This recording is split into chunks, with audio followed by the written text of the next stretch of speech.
ये बच्चे इल्म दीन जो सीख रहे हैं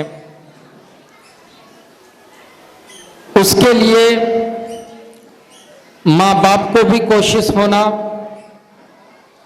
और हमारी भी कोशिश होना। सबसे पहले माँ बाप की कोशिश, माँ बाप भेजे तो जो हमें कोशिश करने होगा। आप लोगों की कोशिश बहुत ज़रूरी है।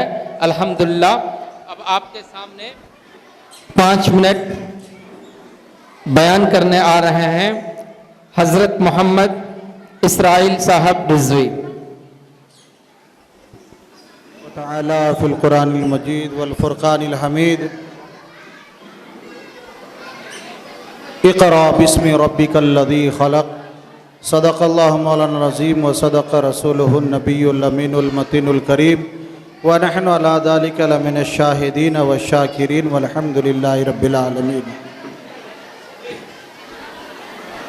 बच्चों का प्रोग्राम हो चुका है।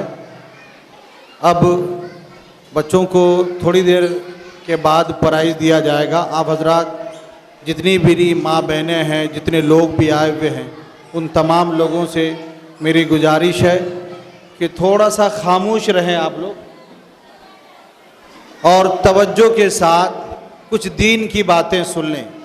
आज आपके बच्चों ने यहाँ हदीस पाक, कसीदा, दुआएं, दीन की बातें, बयानात तमिल में, उर्दू में, अरबी में नाते पाक जितनी चीज़ें सुनाई हैं, उन तमाम चीज़ों को सुनने के बाद आप सब लोग भी खुश हैं, हमें भी खुशी हासिल होती है। अल्लाह तबारक व तआला कलाम मुक़द्दस में इरशाद फरमाता है, इक़रा बिस्मि रब्बिकल लज़ी खलक़। कुरान पाक जब नाजिल होना शुरू हुआ, जब कुरान पाक अल्लाह के रसूल सल्लल्लाहु अलैहि वसल्लम पर नाजिल होना शुरू हुआ तो सबसे पहली आयत जो रसूलुल्लाह सल्लल्लाहु अलैहि वसल्लम के ऊपर नाजिल हुई वो इक़रा बिस्मि रब्बिकल लज़ी खलक़। सबसे पहली आयत रसूलुल्लाह सल्लल्लाहु अलैहि वसल्लम के ऊपर नाजिल हुई। यानी यूँ कहें कि अल्लाह की तरफ से जो बंदों के लिए सबसे पहला हुक्म था, सबसे पहला हुक्म जो अल्लाह तबारक व तआला ने हमारे लिए भेजा आसमान से, वो पढ़ने के बारे में। इक़रा बिस्मि रब्बिकल लज़ी खलक़। सिर्फ पढ़ने के बारे में नहीं, बल्कि पढ़िए अल्लाह के नाम से, अल्लाह के नाम से पढ़िए। दीन की तालीम हासिल करने के लिए सबसे पहला हुक्म, सबसे पहला हुक्म दीन की तालीम हासिल करने के लिए। और दीन की जो तालीम हासिल करता ना, उसकी अज़मत बहुत बड़ी होती है, उसका मर्तबा बहुत बुलंद होता है।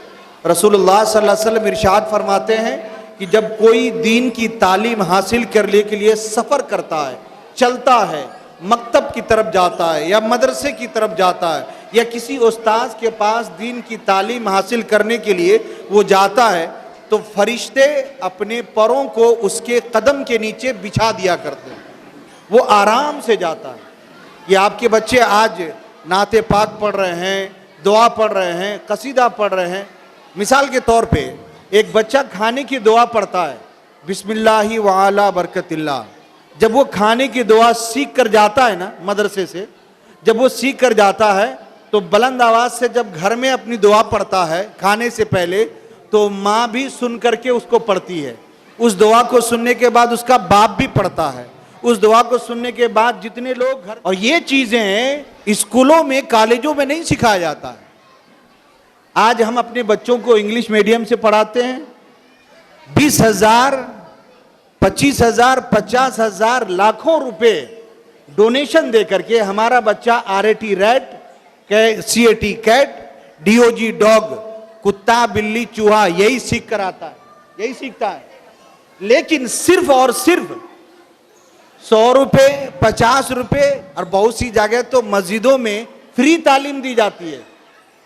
जमात की तरफ से मकतब है, वहाँ जाने के बाद उस्ताद क्या सिखाते हैं, बेटा माँ के कदम के नीचे जन्नत है, वहाँ ये सिखाया जाता है। बेटा बाप जन्नत का दरवाज़ा है, बाप की कदर करो, माँ की इज्जत करो। मकतब में ये सिखाया जाता है, उस्ताद ये सिखाते हैं। पेशाब कैसे किया जाता है, खाना किस तरह खाया जाता है, ये इंसान के जीने का जो तरीक़ा है, इस्लामी जो तरीक़े हैं, ये स्कूलों और कॉलेजों में नहीं सिखाया जाता है, बल्कि ये मकतब और किसी उस्ताद दीनी तालीम हासिल करने के बाद सिखाया जाता है। और जब एक इंसान दीनी तालीम हासिल करता है तो खुद भी बचता है। मेरे पास वक्त बहुत कम है, मैं एक वाक़या सुनाता हूँ, उसके बाद अपनी गुफ्तगू ख़त्म करूँगा। आप लोग तवज्जो के साथ सुने तो बड़ा अच्छा लगेगा। एक माँ जब अपने बच्चों को स्कूल के लिए तैयार करती है ना, सुबह सूरज निकलने से पहले उठ जाती है, क्योंकि उसके बच्चे का वैन आना है। बच्चे को नहलाती है, धुलाती है, पाउडर लगाती है, तेल लगाती है, कंघी करती है, बाल संवारती है, अच्छे कपड़े पहनाती है। उसके बाद वैन तक अपने बच्चों को छोड़ने तक आती है। लेकिन वही बच्चा जब मकतब जाता है ना, सुबह उठता है, वैसे ही अपने से बच्चा मुंह धो लेता है, जो कपड़ा पहना रहता है उसी कपड़े को पहन करके वो मकतब की तरफ चला आता। माँ कुछ भी नहीं करती है। हालांकि होना यह चाहिए था कि जब बच्चा मकतब में जाए तो माँ को उसकी तैयारी ज्यादा करनी चाहिए थी। क्यों कि ये तालीम ऐसी तालीम है कि यहां भी कामयाबी मिलेगी और आखिरत में भी कामयाबी मिलेगी। बगदाद की सरजमीन है और वहां एक दहरिया आता है। दहरिया काफिर होता है, जो बद्दीन होता है, काफिर होता है, वो दहरिया होता है। वो दहरिया आता है, मुसलमानों को चैलेंज करता है, मुसलमानों से कहता है, ए मुसलमानों, तुम्हारा दीन सच्चा है? तो हमारा दीन तो सच्चा है ना, हमारा दीन सच्चा है, हमारा इस्लाम सच्चा, हमारा मजहब सच्चा है, हमारा कुरान सच्चा है, हमारा खुदा, हमारा रसूल सच्चा है। मुसलमानों को चैलेंज करता है कि अगर तुम्हारा दीन सच्चा है, तुम्हारा मजहब सच्चा है, तो फिर मेरे 3 सवाल का जवाब दे दो, फिर हम सब के सब मुसलमान हो जाएंगे। दहरिया ने चैलेंज किया। मुसलमानों ने कहा ठीक है, तुम सवाल करो, हमारा दीन सच्चा है, हम जवाब देंगे। दहरिया सवाल करता, तमाम मुसलमानों से सवाल करता है, मुसलमानों बताओ तुम्हारा खुदा इस वक्त क्या कर रहा है? किसी मुसलमान के पास जवाब है, खुदा इस वक्त क्या कर रहा है? सवाल करता है, खुदा इस वक्त क्या कर रहा है? दूसरा सवाल था, बता खुदा से पहले क्या था? दूसरा सवाल था। तीसरा सवाल था, खुदा का चेहरा, खुदा का रुख किधर है? ये तीसरा सवाल। मुसलमान परेशान हो गए, सारे मुसलमान हैं, सब परेशान हो गए। बड़े बड़े पढ़े लिखे लोग हैं, हकीम हैं, डॉक्टर हैं, प्रोफेसर हैं, इंजीनियर हैं, सब लोग हैं, लेकिन सब परेशान हैं, कोई जवाब नहीं दे पाता है। मुसलमान परेशान है। दहरिया ने कहा था कि अगर जवाब दिए तो हम सब लोग मुसलमान हो जाएंगे, और अगर जवाब नहीं दिया तो सारे मुसलमानों को ईमान से हाथ धोना पड़ेगा, ईमान छोड़ना पड़ेगा, दहरिया होना पड़ेगा। अब मुसलमान परेशान है। इतने में मकतब की छुट्टी हुई। मकतब की छुट्टी हुई इतने में उधर से एक बच्चा, 10 साल का बच्चा, सीने में कुरान सटाए हुए चला आ रहा है। एक चचा से पूछा, चचा जान आखिर माजरा क्या है, आखिर बात क्या है, सारे मुसलमान यहाँ क्यों इकट्ठा हैं? उस चचा ने कहा, बेटा एक दहरिया आया है, उनका ये सवाल है, अगर हमने जवाब नहीं दिया तो हम सब लोगों को मुसलमान से खारिज होना पड़ेगा, ईमान से निकलना पड़ेगा। बच्चे ने कहा सवाल क्या है? तो सवाल बताया। कहा इतनी सी बात है, मैं जवाब देता हूं।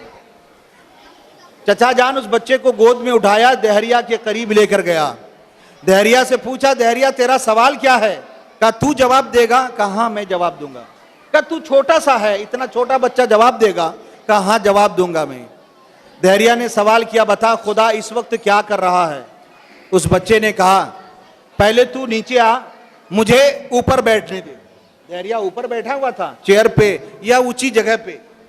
बच्चे ने कहा पहले तू नीचे आ जा, मैं ऊपर बैठता हूं, क्योंकि तू सवाल करने वाला, मैं जवाब देने वाला हूं। जो जवाब देने वाला होता है वो ऊपर होता है, जो सवाल करने वाला होता है वो नीचे होता है। वो दहरिया नीचे आता है, बच्चा ऊपर गया।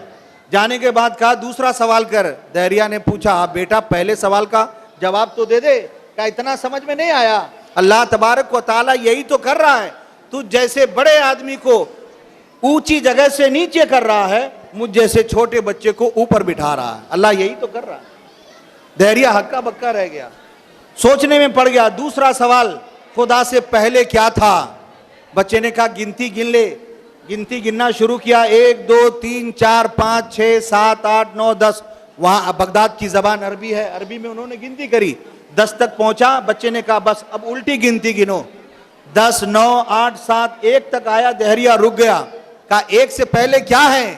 दहरिया ने कहा 1 से पहले कुछ नहीं, 1 से शुरू होता है। 1 से पहले कुछ नहीं है, 1 से पहले 1 से शुरू होता है। बच्चे ने कहा मेरा खुदा वहदहू ला शरीक है, 1 से पहले क्या होगा? मेरा खुदा हमेशा से है और हमेशा रहेगा। तीसरा सवाल था कि खुदा का चेहरा किधर है? तो बच्चे ने चिराग जलवाई, चिराग जलाया, मोमबत्ती या जो भी उस वक्त रहा हो रोशनी का इंतजाम करवाया, चिराग जलवाया। का बता इस नूर का, चिराग में जो रोशनी होती है वो नूर है, बता इस नूर का चेहरा किधर है? दहरिया ने कहा बेटा ये नूर है, इसका चेहरा किधर होगा? ये तो हर सिमत जो है चारों तरफ बराबर रोशनी देता है।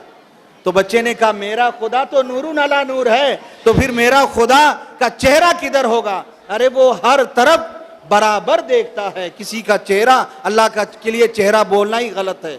बताओ, एक मकतब में पढ़ने वाला बच्चा पूरे बगदाद के मुसलमानों के ईमान की हिफाजत किया कि नहीं किया? जब एक मकतब में पढ़ने वाला बच्चा पूरे बगदाद के ईमान की हिफाजत कर सकता है, तो कोई बच्चा अगर पढ़कर आलिम हो जाएगा तो क्या पूरे मोहल्ले की ईमान की हिफाजत नहीं कर सकता है?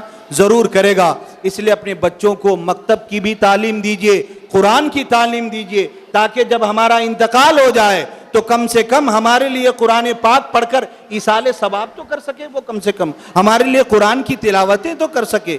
और जानते हो उस बच्चे का नाम क्या है? उस बच्चे का नाम इमाम आजम अबू हनीफा रजी अल्लाह ताला अन्हु। अल्लाह तबारक व ताला हम सब लोगों को सिरात मुस्तकीम पर चलने की तौफीक अता फरमाए, हमारे बच्चों को दीनी तालीम से आरास्ता व पैरास्ता फरमाए।